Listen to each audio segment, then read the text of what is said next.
Assalamualaikum. Oh iya, waalaikumsalam Pak Haji. Aduh, Gimana kabar Pak Haji? udah lama nih nunggu. Iya, dari mana aja Bang Haji? Saya udah Biasa hampir habis dari 15 menit menunggu nih. betul. Ini dari anak-anak di depan ngobrolin masalah ini masalah Palestina lah. Oh iya, iya. Itu ya lagi viral gitu. Iya. Katanya by the way, Palestina udah Iya. gencatan senjata ya. Iya udah. Katanya udah, Jadi kita katanya gini, Hmm. sudah merdeka katanya. belum juga sih, Belum. tapi ya kesepakatan daripada negara-negara NATO ya itu No action talking only. eh, NATO. NATO Iya. gitu. Jadi mereka ini apa mendesak Israel supaya gencatan senjata dan juga kedua pihak sudah itu Apa itu? sepakat. Sebagai untuk berdamai. Betul. Dia tadi Sebenarnya kalau kita berkaca tentang Hmm. pengalaman sejarah Iya. secara historis, kalau kita mau melihat fenomena Israel dan Palestina ini, memang dari dulu tidak ada pernah perdamaian, tidak ada kedamaian, karena kalau dihubungkan dengan versi Al-Quran, itu kan akan terjadi terus betul masa iya, demi masa ya, betul apa bukan sampai Allah sendiri yang menghendaki. iya, karena kan ini sudah kodratnya, sudah Betul. tertulis bahwa Yahudi Dan akan apa lagi namanya memenangkan ya, betul, terus iya. bukan memenangkan karena pernah sekali Iya. dijatuhkan, iya, dilulantahkan, tapi nanti dia akan memenangkan kembali. berarti ada step keduanya begitu. Jadi ini kan sebenarnya kalau kita berbicara lewat kacamata sejarah Iya, sudah. berdasarkan Al-Quran, Iya, kitab betul. suci umat Islam, Iya, betul. bahwa Yahudi akan diberikan kemenangan sekali lagi. Sekali lagi. Jadi Mungkin inilah. ya nggak tahu walau Ya, alam bisawab, betul. karena kita juga tidak bisa meraba ataupun Iya, menangkap betul. lebih-lebih memastikan. Tapi Betul. kita lihat fenomenanya ini dari masa ke masa terus-terusan antara Hamas, terus Iya. pergolakan, gejolak yang terjadi di Iya. Timur Tengah. Sebenarnya ini bukan perang agama. Jadi sebenarnya ini hanya perebutan daerah kekuasaan mungkin ya, kalau secara lebih jauh lagi kita melihat Betul, bahwa dulu sebenarnya, cuman saya sebenarnya hati-hati untuk berbicara Bang Aldo, Iya, karena betul. khawatirnya Ini agak sensitif juga ya. sensitif, karena Betul. ini sebenarnya ada pro dan kontra. Iya. Karena kalau kita mau melihat apa yang dibahasakan sama Sunda Empire Iya, betul. dulunya Iya, sebelum iya, ditangkap, Iya. itu kan jangan sampai kesalahan ngomong seperti itu kita juga masuk penjara. Betul. Nah, bisa jadi seperti itu. Jadi Iya.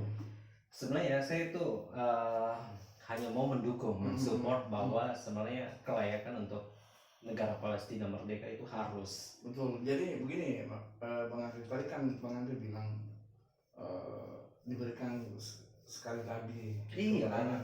karena Betul. di Al-Quran ditertulis bahwa di Al-Quran atau hadis saya lupa Bang Iya, Aldo, betul, bahwa iya. dikatakan dulu kan Yahudi itu adalah pihak yang dikalahkan ya, Iya, betul. Oleh saking Firaun dikalahkannya gitu. ya nggak tahu lah Mesir. di mana-mana ya, intinya Iya, tuh betul. dia adalah tidak memiliki negara, Betul. terus tidak memiliki kampung halaman, orangnya terpecah-pecah kesana kemari. Bahkan di tahun berapa gitu dia pergi ke tanah Palestina Iya. dan memasang spanduk besar Iya. bahwa dia minta bantuan. Iya, betul.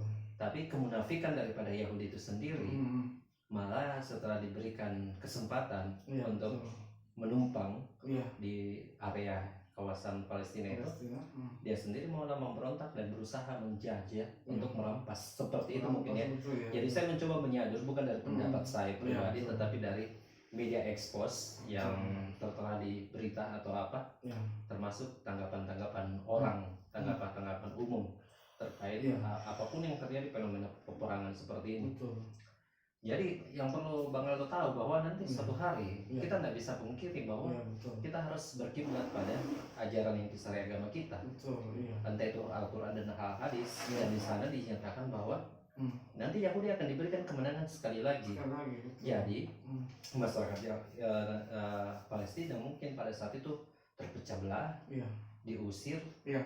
terbuang dari kampung halaman. Betul. Tapi yakinlah pada saat itu, setelah itu entah bagaimana caranya Allah mengirimkan bantuan, mungkin lewat United Nations, Persatuan Bangsa-Bangsa atau Betul. komunitas gabungan negara-negara Islam Betul. membela dan akhirnya menserang balik mungkin pihak Yahudi, terjadilah di situ kekalahan yang tidak terampuni lagi oleh Allah. Betul. Musnahlah di situ. Kalau kita berkaca dari Al-Quran Dari Al-Quran. ataupun Al-Hadis ya. Betul, betul. Jadi apapun sebenarnya usaha yang dilakukan United Persatuan Bangsa-Bangsa, Iya, Perserikatan PBB ya, betul. untuk bagaimana negara-negara Islam juga membela, hanya sebatas support atau hanya wacana kebijakan untuk Betul. mendukung Hmm. pihak Palestina itu Betul. dan mendesak agar supaya pihak Iya. Israel Israel. bisa berdamai, maunya seperti itu. Iya. Sebenarnya dulu juga Dan seperti juga itu. begini, Apa itu, Bang? itu sudah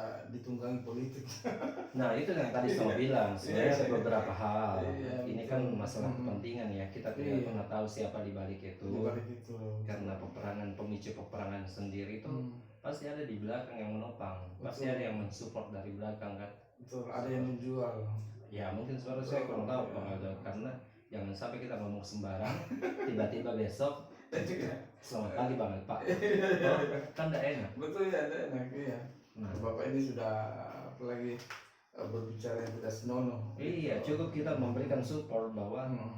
Palestina itu adalah negara yang harus merdeka. Harus merdeka, betul. Karena begini Mas Andri, kenapa bangsa Indonesia mendukung terus daripada perjuangan Palestina? Kenapa? Karena undang-undang dasar Iya. daripada Republik Indonesia ini berbunyi seperti itu. Undang-undang dasar Negara Republik Indonesia tahun 1945 Menyatakan bahwa menyatakan bahwa kemerdekaan adalah adalah segala hak bangsa. segala bangsa, Dan oleh karena itu dan oleh karena itu maka penjajahan di atas, di atas dunia harus harus dihapus. dihapuskan. Jadi sebenarnya orang-orang di Indonesia harus membela, Memang bukan membela tapi berusaha untuk Iya. mensuarakan perdamaian itu. betul. Jadi kalau ada orang Indonesia yang menentang Hmm. hal tersebut, berarti Anda bukan orang Indonesia. Berarti dia Anda harus mendukung dasar daripada undang-undang Republik Indonesia ini. iya, Penjajahan di atas dunia harus dihapuskan. karena tidak sesuai dengan perikemanusiaan Iya, dan dan perikadilan. perikeadilan. Iya. Jadi seseorang yang berjiwa Iya. ingin selalu bergejolak peperangan, Hmm. itu berarti Hmm. apa tuh? Berarti Mustafa. mau berperan Mau terus. berperan. Ya, jadi begini aja Mas Andri. Makanya saya jadi ingat Eh, seperti ini. saya simpel aja gini, Apa tuh? simpel saja. Pokoknya kamu orang Indonesia Hmm. harus mendukung lah. Saya Jangan rasa sampai tidak, semua karena ketika kamu tidak mendukung hal ini, Hmm. itu akan mengkhianati, kamu akan mengkhianati sendiri Hmm. undang-undang daripada negara kamu. Iya, Ya iya. kan seperti itu.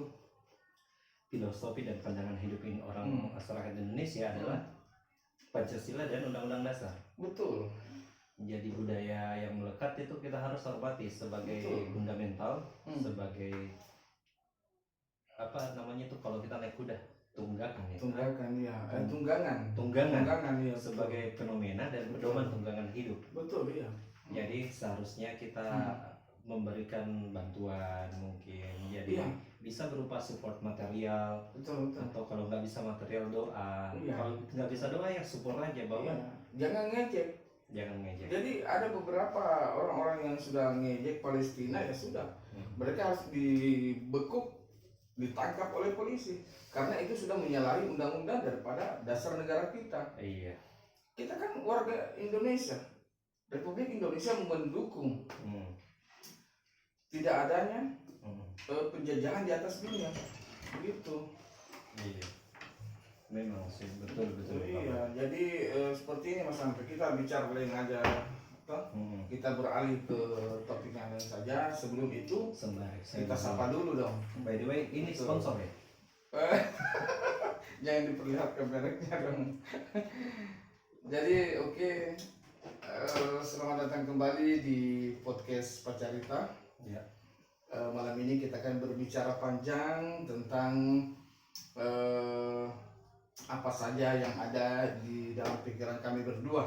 Iya. Sampai kami bosan. Iya. Dan juga mudah-mudahan ada edukasi atau kemanfaat daripada cerita kami berdua, karena apa saja yang kita ceritakan ini insya Allah akan bermanfaat ya. Iya, bermanfaat untuk dunia dan akhirat. Betul. Gitu. Oke Mas Andri, ini saya mau berbicara lagi nih tentang apa? Tentang kehalifaan ya, kehalifaan. Jadi tadi Iya, iya. selesai, cukup Selesai, cukup sampai di situ cukup saja. tentang Iya, Palestina ya. poinnya di situ rakyat Indonesia harus mendukung, gitu. Jadi sekarang ini saya mau berbicara tentang apa lagi nih? Khalifah. Khalifah ya, betul. Yang pernah memimpin 700 tahun gitu. Oh iya, apa tuh? Iya, kayak apa? Al-Fatih, siapa? Al-Fatih. Iya, Gimana betul. ceritanya? Jadi dulu kan di Turki itu masjid yang besar itu apa namanya? Sofia. Iya, Hagia Sophia. Hagia Sophia. Iya. Itu kan dulu dikuasai oleh apa lagi? Dulu kan dia itu gereja ya, bukan Gereja, betul. jadi apa namanya, penguntukan, bukan penguntukan. Jadi dia itu pembangunannya dulu kan masjid, awalnya Iya, masjid, awalnya terus masjid, dirubah jadi gereja. Iya, Terus Konstantinopel. Konstantinopel. Iya, Konstantinopel ya, yang memang menduduki dulu itu. Oh, saya kurang Jadi terlalu. Konstantinopel Iya. diambil alih oleh Al-Fatih, terus diambil alih oleh Mustafa Kemal, dan diambil alih sekarang oleh Erdogan. Oh iya. Jadi itu sejarahnya bukan? Turki ya. Turki. Terus yang mau dicerita siapa nih? Kita mundur ke belakang. Oke. Supaya agak jauh ya. Utsmania. Utsmania yang biasa di Eropa disebut oleh Ottoman. Seperti itu. Jadi begini Mas Andri. Itu Islam. Yeah. Islam dulu memang apa pemerintahannya dia berpindah-pindah. Tapi bukan menjajah. Dia menyebarkan syariat Islam. Yeah. Terus melepaskan perbudakan, penjajahan, dan memberikan pengetahuan kepada orang-orang yang ada di sana supaya bisa hidup dengan layak. Begitu. Tentang penindasan, itu kan penindasan merajalela. Orang-orang dulu sebelum adanya Islam disebut dengan zaman jahiliyah. Zaman kebodohan. Di mana kehidupan barbar ya. Gitu. Nah, jadi apa Islam berpindah tempat ke suatu tempat untuk memberikan pengetahuan tentang pedoman hidup ya. Dimana memang kita Islam kan membawa tata cara ataukah buku pedoman daripada pemakaian daripada alam semesta ini. Begitu, dimana semua dirangkumkan di dalam Al-Quran. Begitu. Setiap orang itu mempunyai pandangan hidup. Betul. Bagaimana setiap orang itu berorientasi terhadap aturan-aturan yang baik. Betul. Dalam tatanan dan organisasi yang baik. Betul. Tapi tidak mesti dan diwajibkan untuk dipaksakan memeluk Islam. Iya, betul. Jadi hanya menyebarkan kebaikan. Terlepas dari itu semua. Betul. Ketika manusia-manusia itu di zaman jahiliyah itu merasa bahwa ternyata agama yang dibawa ini adalah agama kedamaian. Akhirnya secara transparan mereka ingin memeluk agama Islam sendiri. Tunggu dulu Mas Andri.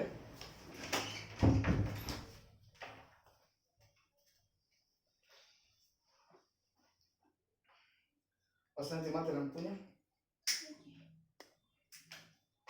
Jadi seperti itu Mas Andri. Jadi banyak yang salah paham tentang Islam ini dulu menyebarkan agamanya seperti apa. Jadi begini Mas Andri ya. Islam dulu kan tidak menyebarkan secara langsung agama.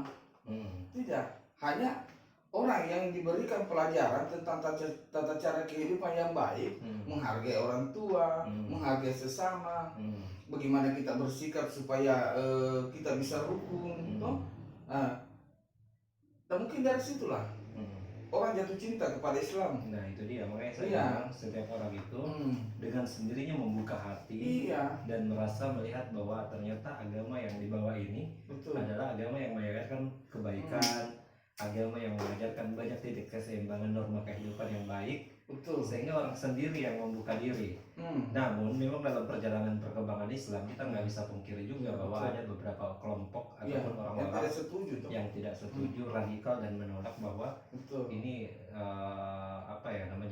agama yang mungkin mereka mau mempertahankan agama-agama Sanskerta, agama-agama zaman dulu, masyarakat pemahaman feodal yang notabene mungkin dia selalu tidak sepaham karena zaman-zaman jahiliyah itu selalu yang dituhankan adalah kayak misalnya kepercayaan animisme, seperti menyembah matahari, dewa, patung, berhala dan sebagainya. Nah, Islam dulu dalam perkembangannya dibawa salah satunya oleh Kekaisaran Ottoman atau Kehalifaan Utsmaniyah pada saat itu memang memberikan contoh, memberikan pemahaman, pedoman dan perilaku. Jadi dia sebenarnya seperti Bang Aldo bilang bahwa bukan dalam artian mereka memaksa, mereka memang menekan setiap orang, tidak, tapi memang dia memberikan cerminan dengan mengajarkan welas kasih, kebaikan yang memang sepatutnya secara abstrak, secara umum, secara universal orang-orang menerima dengan baik.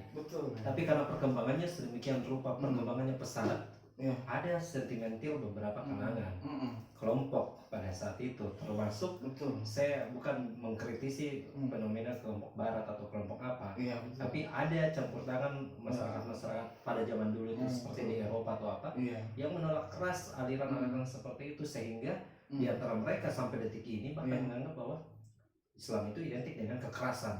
Harus ada penghunusan pedang di dalamnya. Ada saya pernah saya dengar juga bahwa Islam itu disebarkan dengan pedang. Nah, itu dia.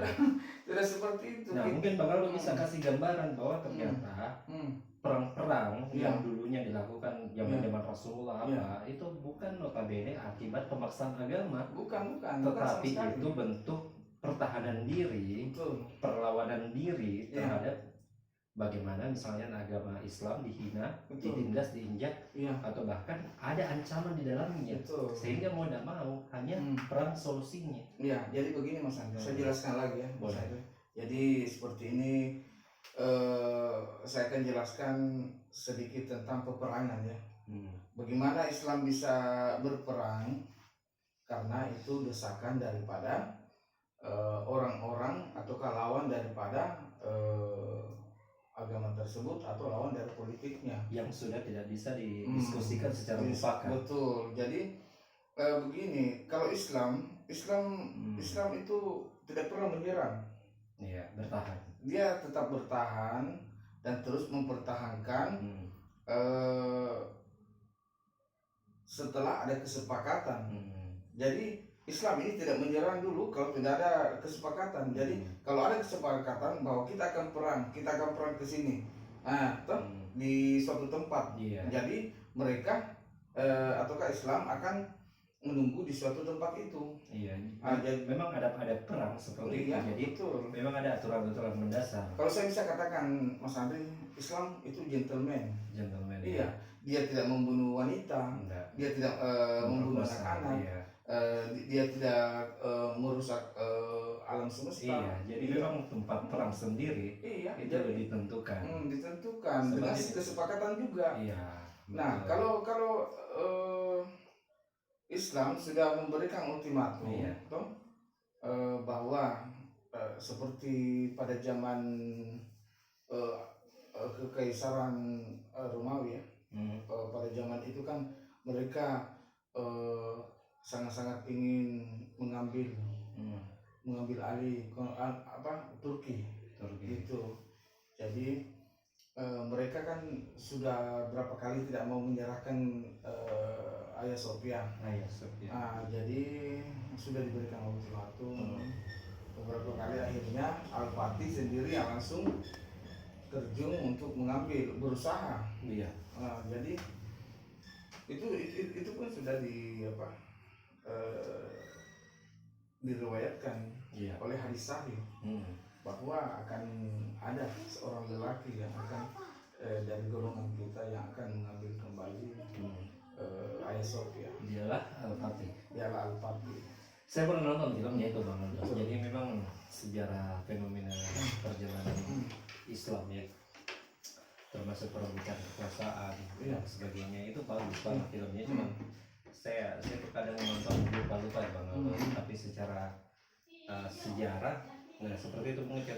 Yang saya mau nanya yang saya mau dengar itu gambaran tentang Turki Iya betul. Turki kan dari itu masa ke masa sudah jauh ke depan, sudah 700 jauh ke depan, tahun ya 700 tahun iya, ke depan kan masih itu. ada hubungannya dengan Kekhalifahan Utsmaniyah yang Iya, tadi kita betul. bahas Ottoman. Yang terakhir kan itu apa? Siapa namanya? Apa itu? Mustafa. Sultan Abdul Hamid II. Sultan Hamid Iya. Setelah itu Al-Fatih. Setelah Al-Fatih kan ada beberapa. Tapi itu kan maksudnya Yang terakhir semua itu Khalifah Utsmaniyah kan? Iya, semua Khalifah Utsmaniyah Ottoman. Ottoman. Yang paling ditakuti di Eropa. Iya, karena dia daerah kekuasaannya itu banyak banget. Betul. Bahkan bangsa Yahudi sendiri pernah datang bertemu dengan Sultan Abdul Hamid II. Dan orangnya kan kita tahu sangat keras dan konsisten. Dia sangat tidak mau memberikan. Palestina kan sudah termasuk dalam wilayah Turki ya pada saat itu, karena tentara dan juga pemerintahan daripada Palestina pada saat itu pusatnya di Turki.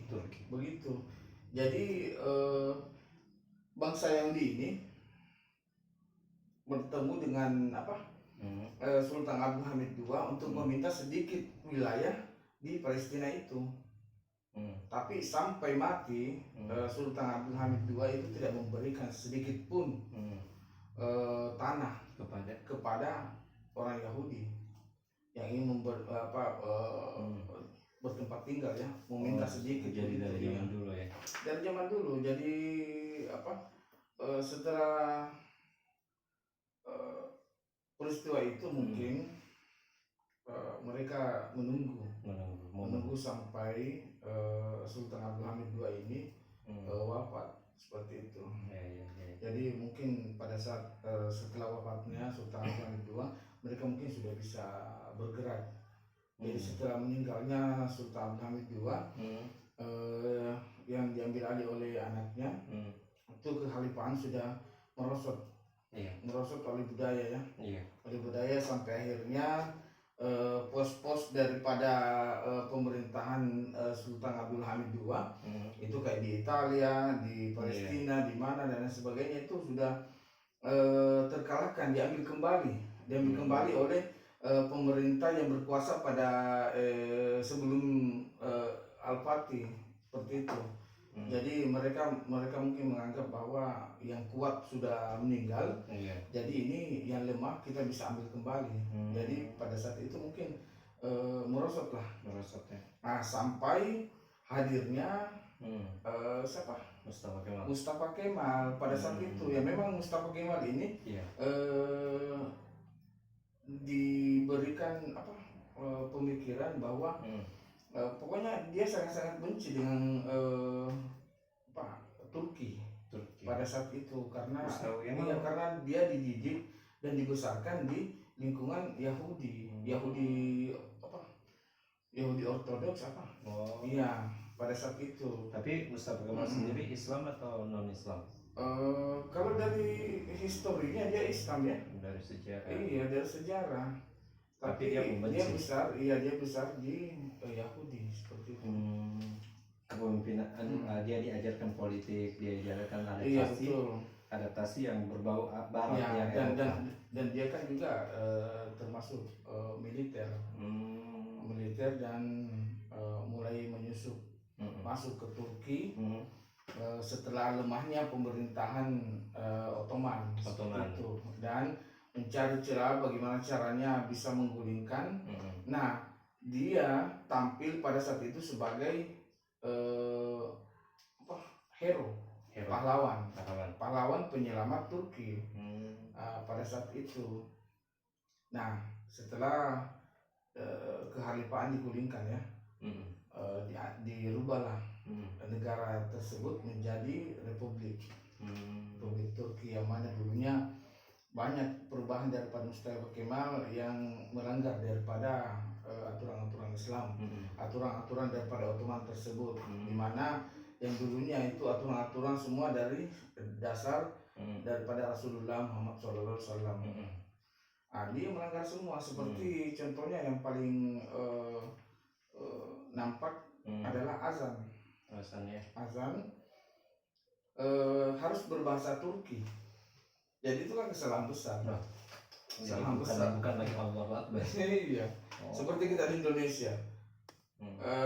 Artinya kan Allahu Akbar, Allah Maha Besar. Jadi langsung aja disebut Allah Maha Besar, Allah Maha Besar kan lain toh. Sudah tidak ada lagi yang namanya apalagi tadarus dan juga tertib membaca Al-Quran, tertib membaca lafaz kalam-kalam Allah seperti itu. Jadi itu kesalahan yang sangat besar sampai bisa berkuasa pada saat itu dan kurang ajarnya lagi nih si Mustafa Kemal ini. Ottoman atau kekhalifahan itu dijadikan pajangan aja pada saat itu, dijadikan pajangan. Nah setelah sepenuhnya berkuasa menguasai daripada hati rakyat Turki, nah barulah Mustafa Kemal ini meniadakan yang namanya kekhalifahan itu, membubarkan betul eksistensi keberadaan kekhalifahan Utsmaniyah ya, dan mempublikasikan tentang republik daripada Turki tersebut, Turki sekuler ya, Turki sekuler, di mana daripada Hamar pada saat itu sudah diperbolehkan, wanita pada saat itu sudah tidak diperbolehkan lagi berjilbab. Jadi banyak kontroversi yang sangat tidak sejalan ya dengan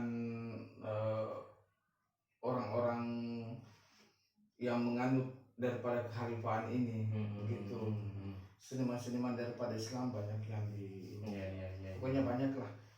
Kalau saya ceritakan terus mungkin terlalu panjang kali lebar. Jadi yang saya bisa ambil kesimpulan bahwa hadirnya Mustafa Kemal Atatürk yang dikenal sebagai Bapak negara daripada Turki yang berhasil merubah wajah Turki dari wajah Islamia yang selama ini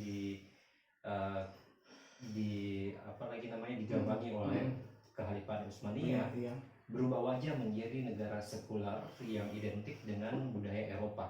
Betul. Itu sih kesimpulan yang bisa saya ambil. Betul. Cuman yang saya mau tanyakan, menurut Bang Aldo, peran Khilafah Utsmaniyah di saat itu sebenarnya apa?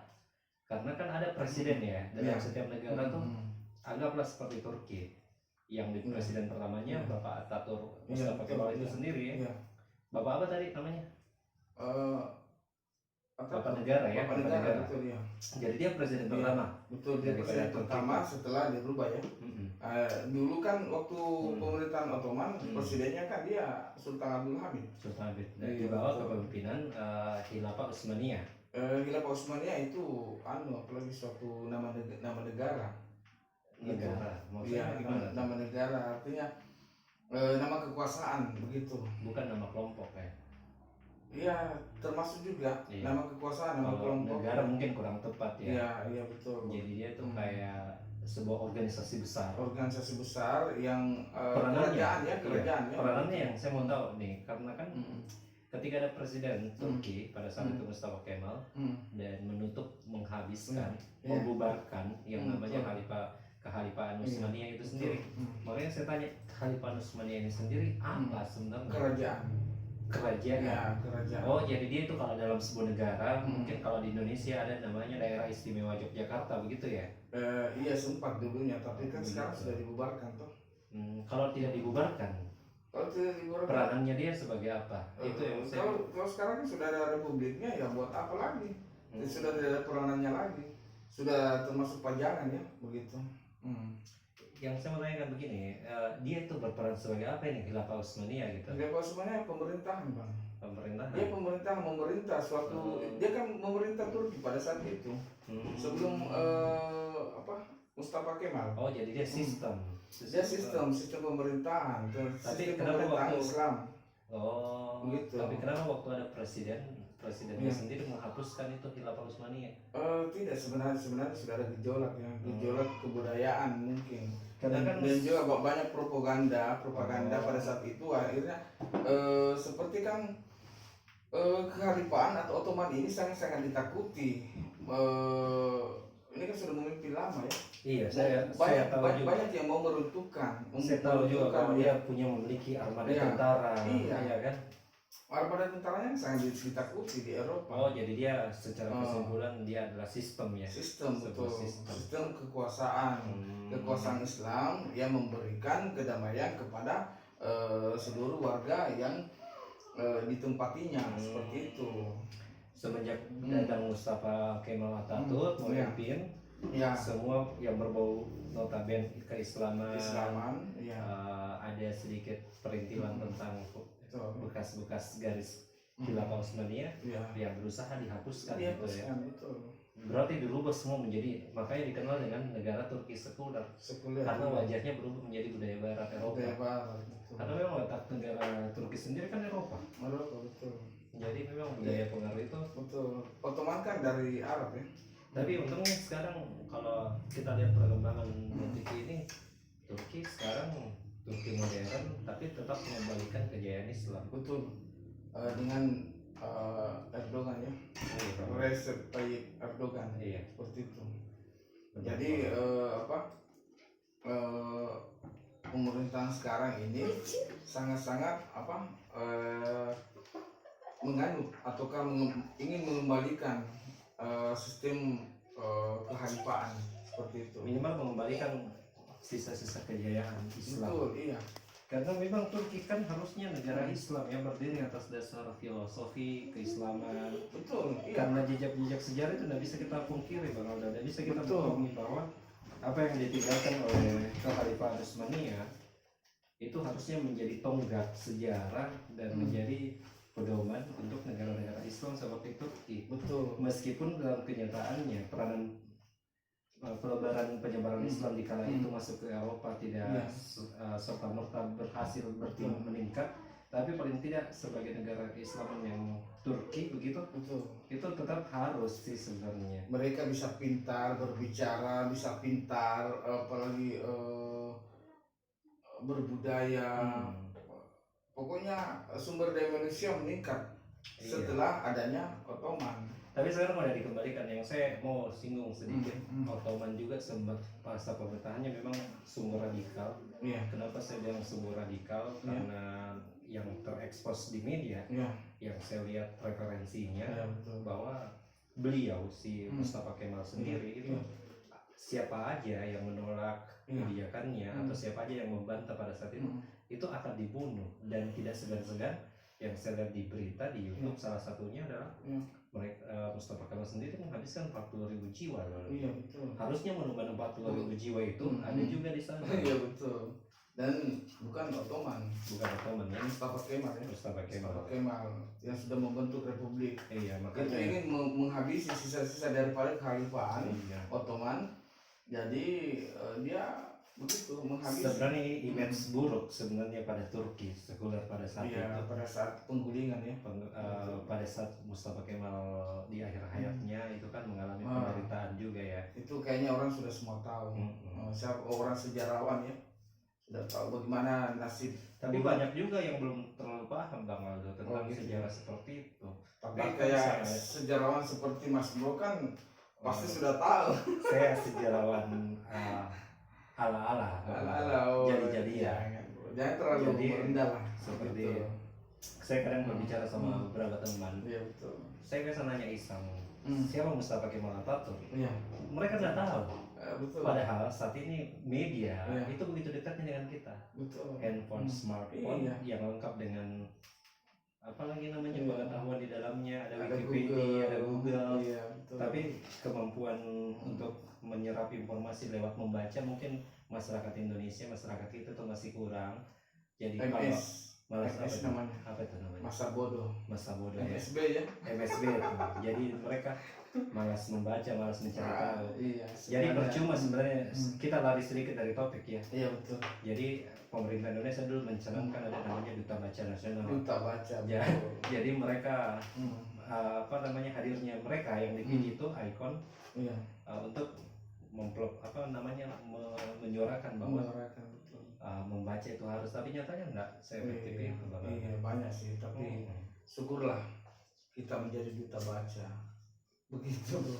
Jadi masing-masing untuk dirinya sendiri biar Anda makin pintar, makin tahu. Ya harus rajin-rajin menonton misalnya informasi-informasi yang bermakna terus melihat artikel-artikel yang menarik, sumber-sumbernya banyak, ada Wikipedia, ada Google. Iya. Jadi Anda nggak buta dengan informasi, karena saya sendiri pernah berbicara tentang Mustafa Kemal. Saya nanya di orang di rumah ya, di keluarga. Iya. Tak satu pun yang tahu Bang Aldo. Tak satu pun. Wah.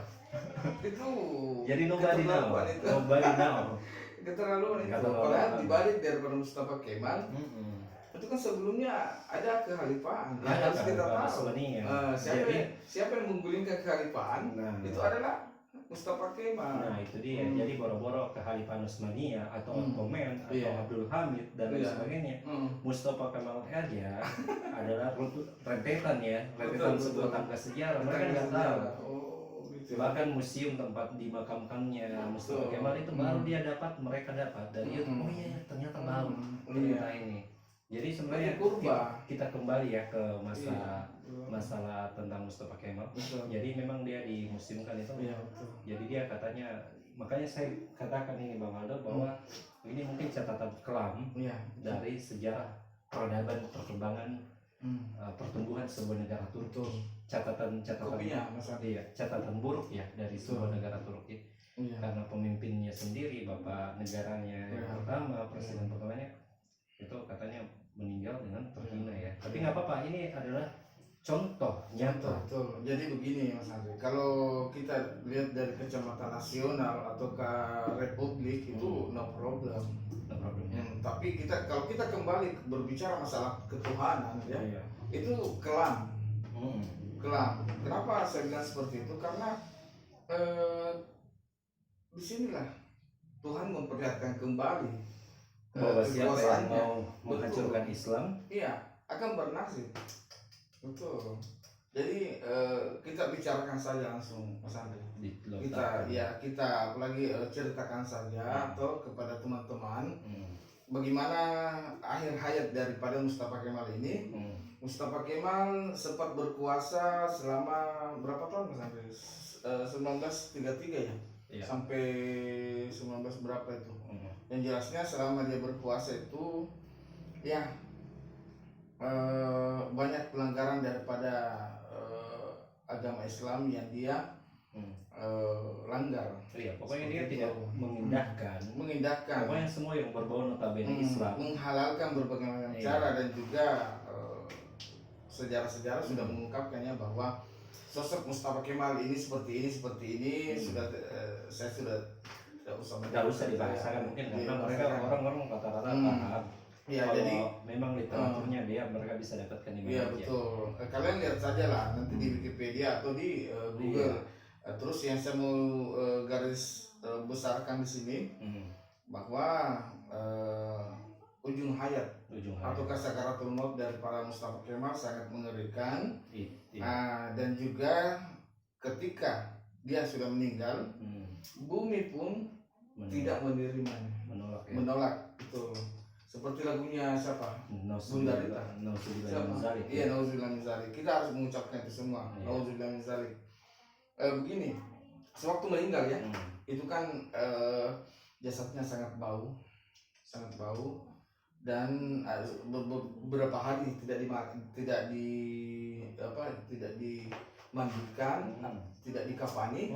Nah, saudara daripada Mustafa Kemal inilah adiknya yang meminta kepada sang ulama semua bahwa tolong kafani dan mandikan. Nah, setelah itu diantarlah ke liang lahat.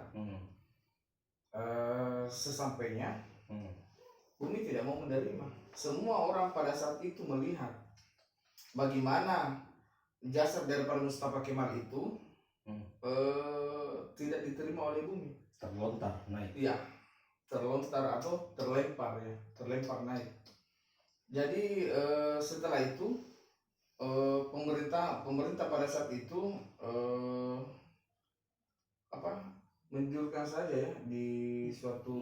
Karena pada saat itu seperti ini mereka masih bertanya kok seperti ini keadaannya. Iya betul. Nah, mereka akhirnya mengingat kejadian yang lalu. Pantas para ulama tidak bersedia karena menurut ulama sosok Mustafa Kemal ini sendiri adalah pengkhianat agama Islam. Betul. dia mengkhianati yang namanya Tuhan, mengingkari Tuhan. Bahkan di masa hidupnya dia berkhotbah depan para tentara, siapa yang paling berkuasa, siapa, saya kah atau Tuhanmu, seperti Firaun Jadi dia seolah-olah memang menekankan dirinya bahwa yang paling punya kekuasaan pada saat itu hanya dia. Nah, para tentara pada saat itu menjawab apa dengan lugu dan dengan ketakutan, tidak ada yang lain selain dirimu, Paduka. Oh, engkaulah raja pada saat itu. Dengan terpaksanya mereka harus pergi daripada dibunuh. Jadi, nah, karena kesombongan seperti itulah yang dibawa, image yang dia bangun selama ini memang menolak Islam, menghapuskan ajaran Islam, menghilangkan yang namanya kebiasaan hijab, menghapus yang namanya azan, bahkan melabel sebuah negara dengan budaya Eropa. Nah, seperti itulah yang memang kesannya memang menolak ajaran-ajaran yang selama ini ajaran dari Allah Subhanahu wa taala. Akhirnya dihakimilah dengan keadaan bahwa tidak diterima oleh permukaan bumi. Keadaan itu memang sungguh menghinakan dalam agama Islam dan menjadi contoh perilaku. Sebelum akhir hayatnya beliau menderita gatal-gatal, lubang dalam perut. Bahkan dia kan liver dan juga penyakit kelamin, penyakit kulit juga. Jadi gatal, dia merasa kepanasan. Nah, ada suatu cerita bahwa dia minta untuk dikeluarkan dari istana dan dibawa ke tengah laut saking panasnya deras. Ternyata setelah dibawa oleh para pengawal kerajaan di saat itu ke tengah laut, tetap merasa udara panas. Jadi sungguh tersiksa pada saat itu. Yang saya maksudkan begini Bang Aldo, yang kita berdua cerita seperti ini kita jadikan bahwa pelajaran yang begitu berharga, bahwa janganlah semena-mena terhadap apapun kekuasaan yang kita diberikan. Dan juga poinnya di sini Bang. Manusia tidak boleh sombong. Itu poin. Tidak boleh angkuh. Sombong itu adalah sifat sombong hanya dimiliki oleh Allah. Dia yang maha tidak terbatas. Jadi kalau ada manusia yang sombong, berarti kau lawan Allah. Hanya Allah lah. Sombong itu bajunya Tuhan. Tidak bisa. Jadi ketika Firaun pada saat itu menyatakan dirinya bahwa dia adalah Tuhan, dia sombong. Maka diawetkanlah jasad Firaun sampai sekarang ini. Siapapun manusia yang melihat Firaun, dia harus berhaluan ke situ bahwa kesombongan akan memberikan kesengsaraan lahir dan batin, dunia dan akhirat, tidak diterima di langit dan tidak diterima di bumi. Contoh kedua, Mustafa Kemal dengan catatan sejarah kelam dan akhirnya dikebumikan di atas museum dan ditumpuk dengan batu marmer. Itu kan jaraknya pada waktu dia sudah meninggal 15 tahun akan dikebumikan lagi. Bumi masih tetap tidak menerima. Jadi sempat disimpan dulu selama 15 tahun. Sempat dimuseumkan saja seperti itu. Dibongkar baru mau dimakamkan tetap seperti itu. Maka dipatenkanlah di museum pada saat itu dan ditumpuk dengan marmer 44 ton beratnya. Dan ternyata masih bau. Karena yang menyengat itu dari mana? Dari makam tuh. Dari makam. Jadi betul-betul kekuasaan Allah kita nggak bisa pungkiri. Harusnya melihat fenomena ini, kacamata setiap orang tuh harus sadar diri lah. Betul. Apa sih manusia seperti itu? Kamu hanya manusia yang betul. Gini bro. Kamu hanya manusia yang punya umur tidak lama daripada zaman-zaman Nabi Muhammad SAW. Sebelum zaman Nabi kan umur daripada pengikut-pengikut Nabi itu ratusan tahun. Bahkan ribuan. Setelah Nabi Muhammad sudah kita ikut sama Nabi. Manusia yang lahir pada saat ini mau Islam, mau Kristen, mau apa semua hanya berumur seperti itu.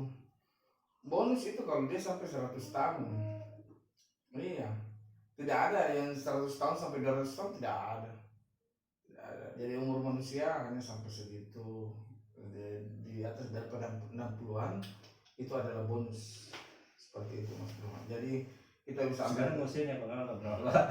Saya 40. Saya kadang ngerti loh kalau misalnya orang bercerita tentang kematian karena sadar tidak sadar setiap manusia itu Mau tidak mau ya. tidak mau ya. Betul. Pertanyaannya satu, apa yang Anda lakukan selama di dunia? Pertanyaannya satu, apa yang akan Anda bawa setelah Anda meninggal? Pindah masa ya, pindah masa dunia ke masa akhirat. Iya betul, transit aja sih, karena sesungguhnya roh dalam jiwa orang itu akan terus hidup. Iya betul. Cuman dalam kehidupan lanjutan mungkin Anda akan dihisab, Anda akan gimana kan? Itu bagi yang mungkin masih kurang-kurang dosanya. Betul. Nabi Muhammad aja dulu yang dijamin masuk surga, dijamin bahwa dia adalah contoh manusia yang sempurna, yang sudah dijamin. Dia tetap bersujud pagi, siang, sore, malam. Iya, bahkan bengkak kakinya Rasulullah. Iya. Mendirikan sholat. Dan sahabat bertanya pada saat itu, wahai Rasul, kamu kan orang yang sudah dijamin. Iya, betul. Kamu orang yang sudah betul-betul mendapat lisensi ceritanya masuk dalam surganya Allah. Engkau aku kasih Allah. Mengapa kamu masih susah-susah? Bersujud. Jawabannya Rasul cuma satu. Betul. Dia bilang seperti ini, kalau nggak salah ya. Dia bilang Rasulullah SAW berkata pada saat itu bilang, saya lupa. Saya malu. Saya malu atas nikmat yang diberikan oleh Allah. Sebenarnya saya ingat, cuman saya mau bapak. Jadi saudara-saudara kaum muslimin dan muslimat, rahimakumullah. Jadi kita patut bersyukur bahwa kehidupan, kesehatan yang Allah berikan kepada kita itu sangat-sangat luar biasa. Iya, karena betul banget. Saya juga. Nabi saja bengkak kakinya sujud, bengkak kakinya sholat, mendirikan sholat, masih aja sholat, masih aja sujud, dan masih malu, mengatakan malu bahwa semua apa yang diberikan itu masih belum cukup. Iya betul. Gitu ya. Apalagi itu tanda syukurnya Nabiullah. Sementara manusia zaman sekarang yang penuh dosa tidak pernah sadar diri bahwa apa yang dilakukan. Misalnya mau sholat bahkan menunda-nunda. Sholat subuh tidak, sholat zuhur tidak, sholat asar tidak. Iya betul. Orang bilang mau jadi apa? Iya kan, orientasinya kan orang rata-rata sekarang kejar duit. Iya betul. Perselingkuhan di mana-mana, harta tahta dan wanita. Angkara murka. Bos. Jadi gejolak peperangan untuk mendapatkan kekuasaan, mendapatkan tanah. Betul. Padahal notabene Yahudi sudah tahu bahwa suatu hari juga akan habis. Mereka juga bondong-bondong pasang menanam pohon apa namanya? Pohon apa namanya itu? Iya, pohon yang dimana nanti mereka akan bersembunyi. Iya, dan mereka secara historis sudah tahu bahwa dia di sana nanti bersembunyi dan tetap akan dimusnahkan. Iya. Jadi memang tolol. Jadi mereka pintar tapi tolol. Iya, itulah ada yang bilang pintar-pintar bodoh. Jadi mereka orang Yahudi ini sudah tahu. Memang di Al-Quran kamu diistimewakan. Iya. Tapi kamu adalah bangsa laknatullah. Saking diistimewakannya dikasih roti ya, dikasih bahkan sempat makanan dari surga diberikan agar dia beriman dan bertakwa kepada Allah. Tapi apa yang terjadi? Mereka tidak beriman dan bertakwa. Justru karena dia merasa istimewanya seperti itu. Sampai Nabi Musa capek menghadapi kaum yang sangat pintar. Gimana tuh ekspresinya Nabi Musa? Ini kan pintar bersilat lidah orang-orang yang seperti ini. Jadi memang ini sudah janji Allah bahwa sampai saatnya nanti kaum muslimin yang terpilih akan menebas semua leher daripada kaum Yahudi. Jadi tidak ada yang tersisa. Memang itu sudah ada di dalam Al-Quran. Semua yang ada di dalam Al-Quran itu akan terjadi. Makanya Bang Aldo jangan gunakan produk-produk Yahudi. Iya, saya sih maunya seperti itu. Kalau sosial media produk Yahudi enggak?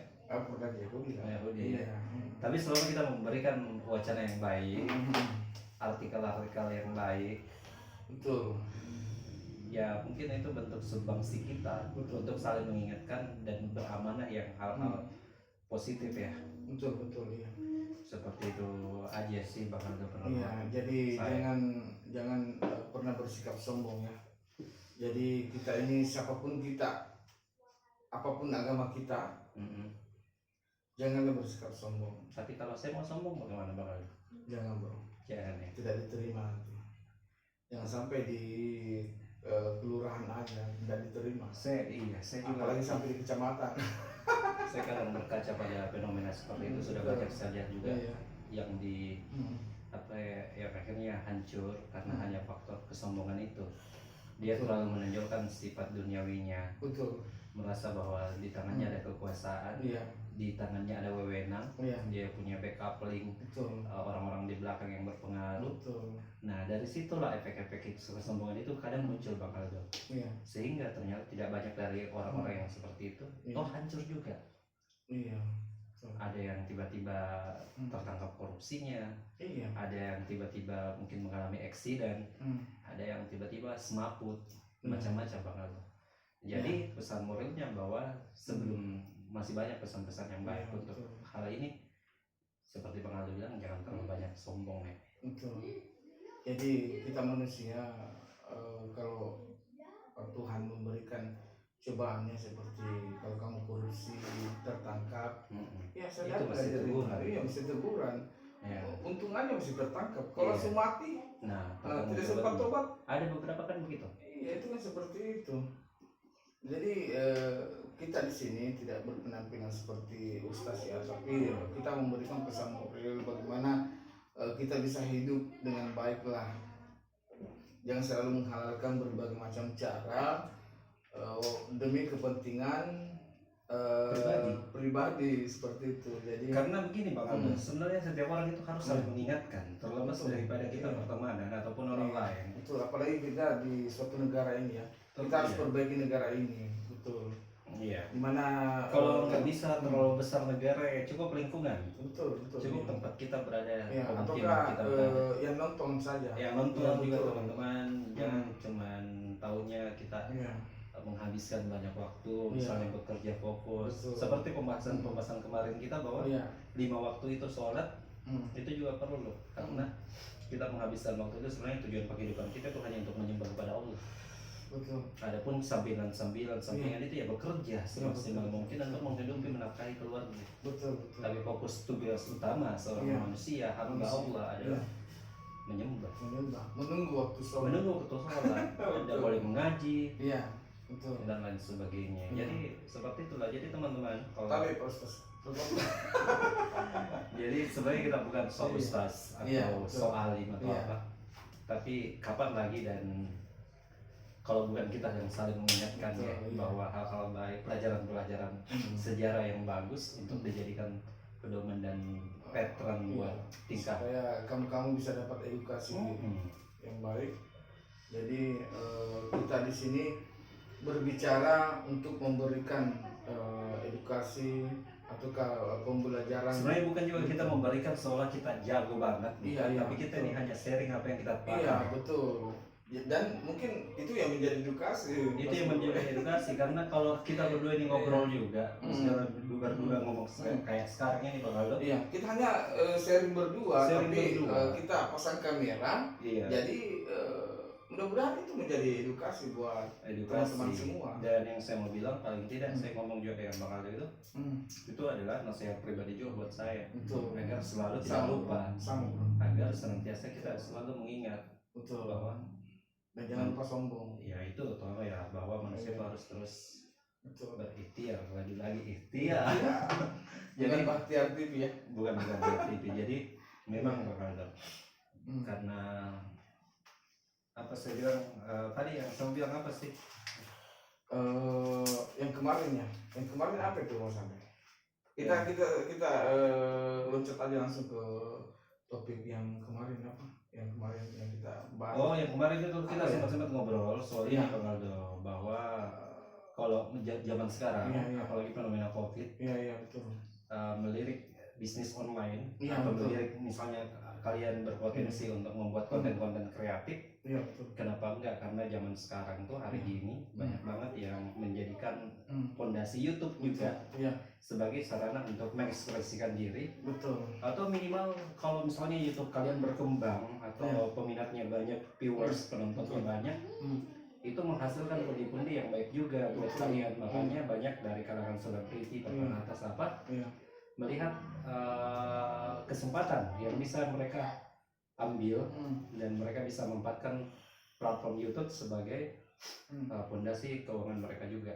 Jadi yang kemarin kita sempat ngomong itu tentang begini, banyak orang yang berusaha mau buat YouTube, tapi mereka masih canggung, masih takut. Ada kendala Mas Bro. Ada kendala. Sebenarnya kendalanya bukan di peralatan, bukan di hal-hal, karena peralatan apapun yang kita mau gunakan, baik itu kita merekam lewat handphone seperti yang saat ini karena kamera lagi kita cas, kita pakai handphone juga nggak apa-apa. Iya, nggak apa-apa. Ini adalah handphone ya. Handphone. Jadi suaranya pun juga langsung dari handphone. Iya, langsung dari handphone. Karena kebetulan semua peralatan kita masih renovasi karena rencana kita mau pindah studio.